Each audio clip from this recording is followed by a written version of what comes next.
Pessoal, seja bem-vindo! Eu sou o professor Carlos Mainardes. E eu sou a Letícia. E você está no Física em Box.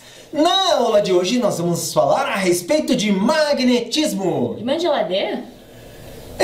Mas magnetismo é muito mais do que isso. Magnetismo a gente encontra em muita coisa importante no nosso dia a dia, como alto-falante, microfone, cartão, daquele catraca de passar em ônibus, cartão de crédito, disco rígido do computador e muitas outras coisas. E agora vamos ver a nossa vinheta. Let's go!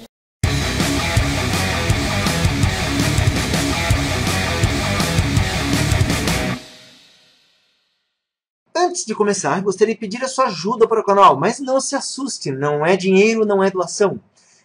O seu like ajuda muito o nosso canal. Aliás, você não sabe o quanto ele ajuda. Então, podendo, deixa um like para nós aí. Bom, o que você vê na tela é uma pedra. E essa pedra é o que a gente conhece como ímã. Batizado de magnetita, ou seja, óxido de ferro, que é a substância química Fe3O4. Os ímãs foram inicialmente relatados na Grécia por Tales de Mileto, que viveu de 640 a 550 a.C., na região da Magnésia, que significa local das pedras mágicas. Então, nessa região, as pedras apresentavam uma propriedade especial que encantavam as pessoas, e era justamente o fato dessas pedras atraírem materiais como ferro, ou pedaços dessas pedras se atraírem ou se repelirem, certo? Quando exposto à presença de um ímã, os elementos químicos, os materiais que nós temos na natureza, eles podem ser classificados como materiais ferromagnéticos, materiais paramagnéticos ou materiais diamagnéticos. Os ferromagnéticos são os principais, e aqui corresponde ao ferro, níquel e cobalto, e eles respondem fortemente à presença de um campo magnético. Os paramagnéticos, como o alumínio e o magnésio, respondem fracamente à presença de um campo magnético, então, quer dizer, praticamente não se percebe o magnetismo ou atração nesses materiais. E existem os materiais diamagnéticos, em que, na presença de um campo magnético forte, esses materiais são repelidos pelo campo, certo? E, como curiosidade, esses materiais são usados para se fabricar os supercondutores, que a baixa temperatura apresentam resistência praticamente nula, e isso faz com que a corrente elétrica flua com muita facilidade por esses materiais. Bom, ainda gostaria de falar para vocês, através dessa figura, onde você vê ali o ímã natural, uma figura de um ímã artificial, mas não significa que nessa figura o ímã seja artificial, pode ser um ímã natural com esse formato que passou pela indústria. Um ímã artificial é um material que sofreu um processo de imantação e por um determinado tempo funcionará como ímã. Ou ainda, se a gente pegar um fio condutor, tipo fio de luz, passar corrente elétrica, nós teremos um eletroímã ao enrolar esse fio num prego, sendo que passe corrente elétrica.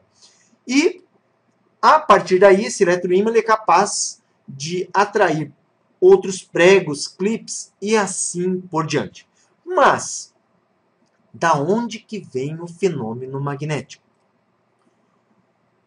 Na química, você aprendeu que existem as camadas eletrônicas, K, L, M e assim por diante, e ainda aprendeu a teoria sobre os orbitais, aqueles orbitais S, P, D e F.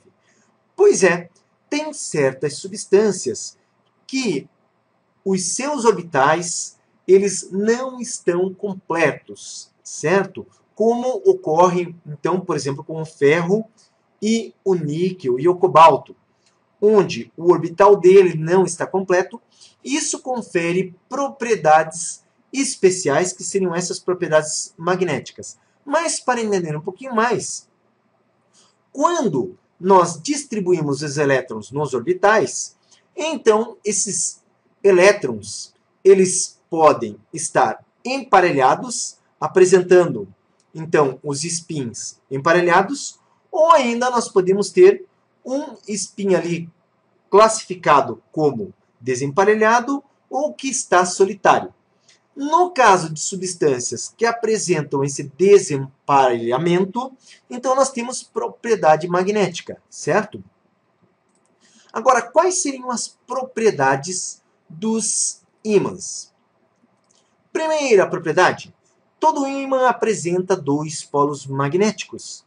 Então é o polo norte e o polo sul, e os cientistas, né, já procuraram por ímãs monopolos, mas não encontraram. A segunda propriedade é que os polos iguais se repelem e os polos opostos se atraem. Então, observe na figura que norte com norte dá repulsão, sul com sul também vai dar repulsão, e na outra figurinha, norte com sul, nós temos atração. É importante lembrar que todo ímã vai atrair qualquer substância ferromagnética, como, por exemplo, o ferro. Tá ok? Terceira propriedade seria a inseparabilidade dos polos de um ímã. Nós temos um ímã íntegro, que foi dividido em duas partes. Cada parte tem o polo norte e o polo sul. Mas por que cada parte apresenta polo norte e polo sul? Observe a figura dos domínios magnéticos.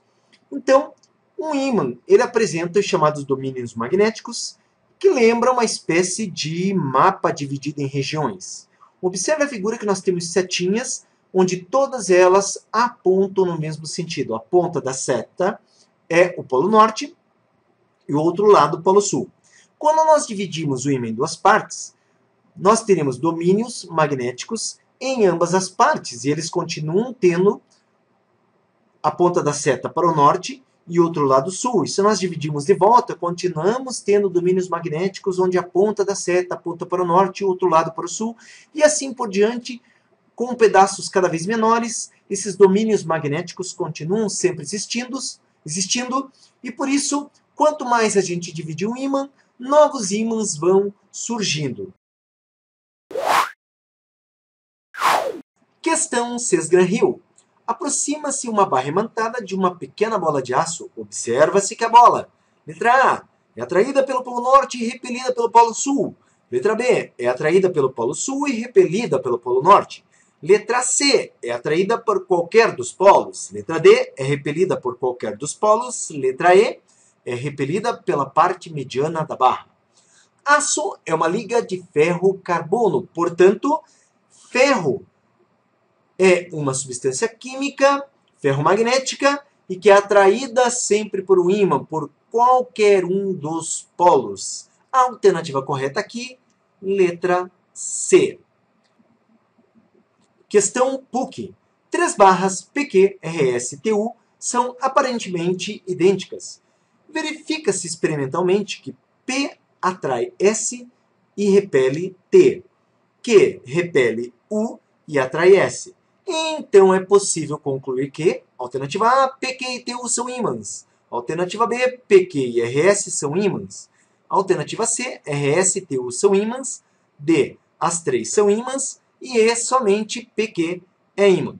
Observe que P atrai S e P repele T. Como P ele tanto atrai quanto repele, o que acontece? Nós temos que P é ímã, certo? Mas como T é repelido, T também é ímã. Q repele U. Se P repele T, Q repele U. Então, como nós havíamos colocado, nós temos ímãs. E Q atrai S. Mas, se P atrai S, mas também Q atrai S, P e Q correspondem a extremidades de um ímã e ambos atraem S. Então, S, no caso, não é ímã. E, consequentemente, a barra RS não é um ímã. Então, a resposta é PQ-TU. PQ-TU são ímãs. Alternativa correta, alternativa A. Questão UFES. Quando magnetizamos uma barra de ferro, estamos Letra A, retirando elétrons da barra. Letra B, acrescentando elétrons à barra. Letra C, retirando ímãs elementares da barra. Letra D, acrescentando ímãs elementares à barra. E letra E, orientando os ímãs elementares da barra.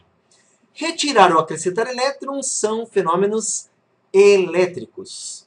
Retirar ímãs elementares ou acrescentar ímãs elementares não ocorre de forma alguma. Portanto, a alternativa correta, nós estamos orientando os ímãs elementares da barra. Letra E. Questão: Universidade Federal do Pará. Para ser atraído por um ímã, um parafuso precisa ser, letra A, mais pesado que o ímã. Letra B, mais leve que o ímã. Letra C, de latão e cobre. Letra D, imantado pela aproximação do ímã. E letra E, formado por uma liga de cobre e zinco. A alternativa A e B, que fala a respeito do peso. Para ser atraído, não é o peso que determina. Seja leve ou pesado, pode ser atraído por um ímã. A letra C e a alternativa E falam, no caso da liga de latão e cobre ou cobre e zinco. Só que o cobre ele é repelido por um ímã, por ser um material diamagnético. Logo, a alternativa correta é a letra D, imantado pela aproximação do ímã. E a nossa aula terminou, mas não se esqueça, dá um like pra nós aí. Like é maneiro, viu? Também pode compartilhar, pode perguntar se teve dúvida. Muito obrigado pela sua presença, até a próxima! Tchau!